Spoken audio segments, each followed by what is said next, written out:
Hello Internet, this is BoneCarlos coming to you live from, I believe it is Cloud Kingdom. The players today are going to be the sexy, the sensual, the superstitious Lugon. His opponent weighing in at 383 pounds and standing at a whopping 2 feet 4 inches tall is going to be none other than Terran..БуДДД캐. Actually, the techno part is just because of that font. I want to know how to get that cool font. Anybody know? Because that's pretty cool. Anyways, it's going to be a ZVT, obviously. And both of these players are Masters level players, so expect some tip-top, high-level play. If not, we will banish them all to the gates of hell and not let them in. Because what's worse than going to hell? Waiting in line to go to hell. That would be slightly terrifying in my opinion. Since this is a ZVT, BoDDD캐 is going to go ahead and starting off his wall off at the top of his ramp. Already Lugon, not to be confused with Lugia or Lugia. However, that bird Pokemon from Pokemon, that very rare, ultra rare Pokemon that I prefer to Ho-Oh. But that's just me. He's already going to go ahead and scout out with his initial drone. Already has an Overlord all crossed away. SCV for BoDDD캐 is going to go ahead and swing on by, while Lugon is going to go ahead and take a different approach. Nothing too fancy right there. This is a very interesting map. I actually do enjoy this map since not only is it easy to grab your natural expansion, it has a little bit of a wide entrance to it, but it also has a little bit of a staging area for defense or offense. It has a nice wide ramp with destructible rocks there that you can make it into an even wider ramp, but it does have a backdoor entrance, and this has come back to just pretty much bite me in the ass. I've set up shop here expecting an attack here, but an opponent attacked here, got me out of position, and lost the game because of it. But yeah, very interesting map, and looks like a couple of SCVs are going to go ahead and battle away this drone. A couple more nibbles, a couple more drills, and it will be taken out. But Lugon makes sure not to lose it, and already scouts out that the quick command center is down. So command center first, barracks second. So let's see exactly what Lugon decides to do. Nothing too out of the ordinary. He's just staying chill with his basic build order. I'm pretty sure BoDDD캐 decided to go command center first, since he saw that little bit of a late spawning pool. The spawning pool probably went down at around the 14-15 food supply count, especially since the extractor is already being put down. I don't know if he's going to go straight for Banelings or maybe going to use that for researching speed on his Zerglings, but speed up against a Terran that's walling off, not that great. Usually you want to use that up against other Zergling players, or maybe Protoss, try to do a run by or something of that sort. But Lugon is going to go ahead and complete his wall off with 2 barracks.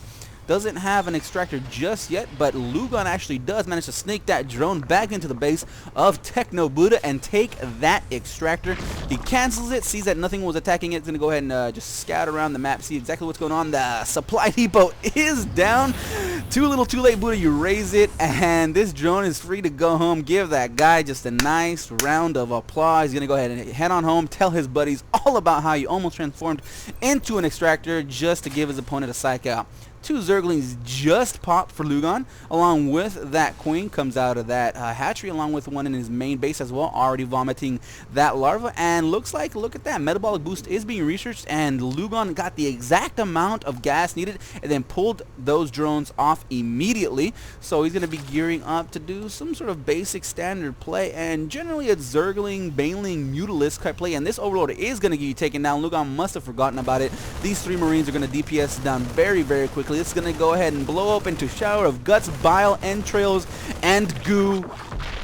There it goes. Those 3 Marines feel great in their victory up against a helpless Overlord, but whatever, no big deal. 3rd barracks does go down for BoDDD캐. Lugon is essentially supply blocked at the moment. Bunker being put down. Very nice play right here. He knows, BoDDD캐 knows he got a nice little bit of a wall off. This bunker can't get us around, kind of keeps the surface area down to a minimum, and more than likely going to go ahead and finish off the wall off here with a couple of supply depots or maybe another building, as it were. But looks like a forward bunker was being placed by BoDDD캐 that those 2 Zerglings managed to take out. Looks like it did take out that SCV. Stream of Marines are going to go ahead and push forward. 3, 4, 5, 6, 7, 8, 9, and 10. 2 more for the equal dozen, and then 1 more for that baker's dozen. FYI, for you guys don't know, a baker's dozen is 13. So there it is. Zergling's going to go ahead and try to surround it. BoDDDå does try to get himself into a nice advantageous position. Does manage to get himself caught in that middle for a little bit, but the DPS from that Zergling managed to sneak on by, get his around on those Marines, and lots of damage was done. The bunker was taken down. I don't even think it was a cancel on that, so full 100 minerals lost, and BoDDDå is in a full-on retreat. These Zerglings are going to catch these two off guard. The Marines are going to try to stutter step at least one time and get taken down very quickly. Marines are quickly pushing themselves back into that bunker, and now I believe it is time for Lugon to head on home. He's going to lose a couple of Zerglings from that pack, but that is a-okay. Just losing 3, 4, maybe even 5 Zerglings there is no big deal. He's going to go ahead and park himself up front in that staging area that I was talking about earlier and just hold his opponent there for a time being. Now, what Lugon needs to do here is just stay calm and just keep poking, prodding, exactly what he's doing. Gonna attack wherever he can, do as much damage economically, and maybe even nibble away at this orbital command. Just be aggressive and just harass your opponent. Don't let him time to think that much, because if you do, all of a sudden you'll find yourself dropped in your main base. But Lugon is just getting up his second extractor, already has double ups on that double Evo chamber, getting a third extractor is already done. Double queen. Looks like a queen is about to be popped at his third base, and double extractor there as well. So good for him. He's going to go ahead and continue that harassment, get a couple of nibbles on that refinery, but the pack, the swarm, the squad of Marines, I should say, is going to go ahead and push away the Zerglings, but they're going to continue to nibble it away. Pick here, pick there, bring it down to quite a bit of health, down to about 60%, actually exactly 50, 250 out of 500. Math, carry the 2, that is exactly 50%. But what's interesting to note is that the creep threat is just beginning by Lugon. He does have a nice supply lead, plus 12 for him at the time being, and the creep threat is just starting. But with the harassment that he's been doing, pretty much just holding his opponent to those 2 bases, not too shabby, I should say. No immediate tech structures just yet.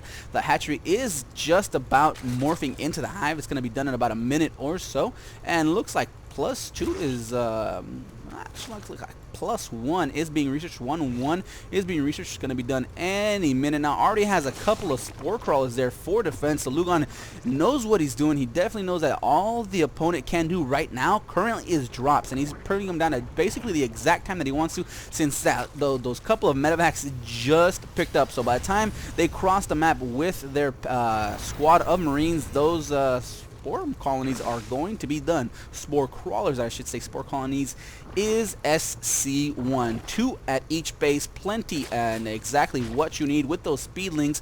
No connection on that creep thread just yet, but as soon as he's getting knocked together with those speedlings, it'll be exactly what he needs. These 2 spore crawlers will make short work of those medevacs, and once that happens, a nice surround by those speedlings will pretty much finish off any kind of squads of Marines that are left in enemy territory. Macro hatch, Lugon is putting down, and he's just swelling up his Zergling count right now. It looks like he's saving up plenty of gas, coming up to 1,000. Not sure if he's going to go for infestors, or if he's going to go on, he has some higher tech in mind. No spine colony or spire going down just yet. This overlord is going to go ahead and spot these medevacs. The medevacs are actually going to drop in exactly the spot that you want. No spore crawlers are in range. The Zerglings are just going to go ahead and push forward. BoDDDå has no play, decides to pick up and go home and see if he could spot anywhere else where he could attack. And at the same time, Lugon is going to go ahead and take his 4th. He's going to go ahead and try to get his economic lead advantage depth to maximum. And once you get up to 4 bases, Lugon could just macro up and just send swarms of enemies, swarms of armies at his base. 200, 300, 400 food push, and be a-okay. BoDDDå gets his 3rd base up and running, but too little too late, while Lugon is about 50% done with his 3rd base. It looks like BoDDDå has no drop chance whatsoever. He knows that Lugon did the early damage. Looking at units lost out, we see 11 for Lugon, 13 for Lugon, 406 resources lost, 11 for BoDDDå, 602. Another drop is going to occur along with those couple of more medevacs, and 4 medevacs full of Marines is enough for BoDDDå to push forward, but this next pack of Zerglings are going to get there, and they are going to force BoDDDå to pick up and go home. Units lost tab, essentially around the same, but once the infestors get there, it's going to be no for those drops. Yes, units lost tab does favor slightly in BoDDDå's favor, but really the economic damage was done. He has his 4th base is already up, and finished. He's going to need a couple of spore crawlers to be able to defend it. A couple of Zerglings going to run by, see exactly where the army is. Another drone is going to spot these 2 medevacs, and the single Marine is going to go ahead and give chase, thinking that it's just going to put down his hatchery, but oh no. Look at that surround on these Marines. These medevacs have nothing.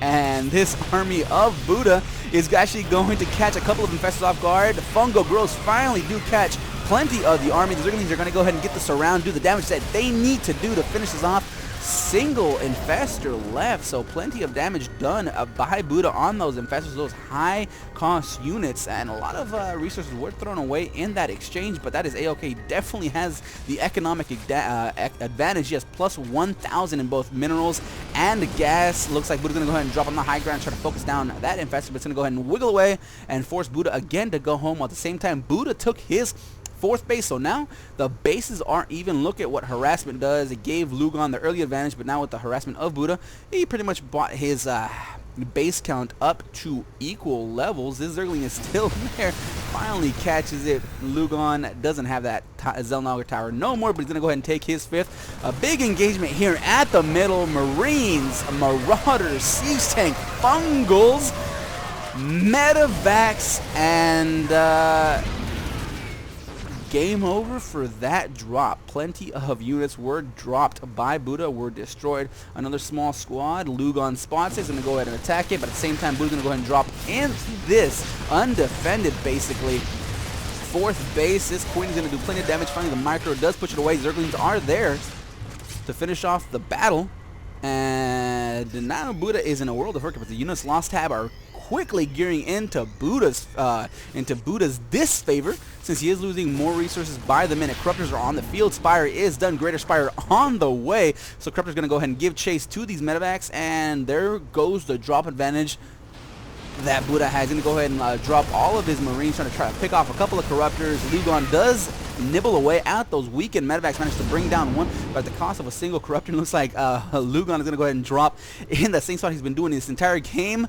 Lugon says, you know what, go ahead and drop. I'll go ahead and give us a round. Infestors are there, not enough. Actually, they do have enough for a couple of Fungal Growths. Finally does go down, catches the entire army of Buddha. Looks like the Fungal Growths that did the damage that they needed to do. The Zergling count is just too high. Start pecking away and nibbling away, scratching, clawing, biting, and headbutting.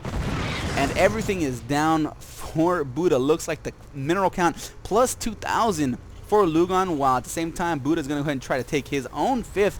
But the units count is just too high. 70 Zerglings still on the field, alongside with 5 infestors, 6 Corruptors, while all Buddha has is 5 siege tanks, 43 Marines, and a single medevac. Those Corruptors immediately get turned into Broodlords, and now the world of pain is going to come down on Buddha. He has basically nothing to contend with those Broodlords. I mean, he does have a few Vikings too are going to pop in a few seconds. The pack of Zerglings is going to split off from the main group of Lugon and do some sort of counterattack, swing by kind of shenanigans.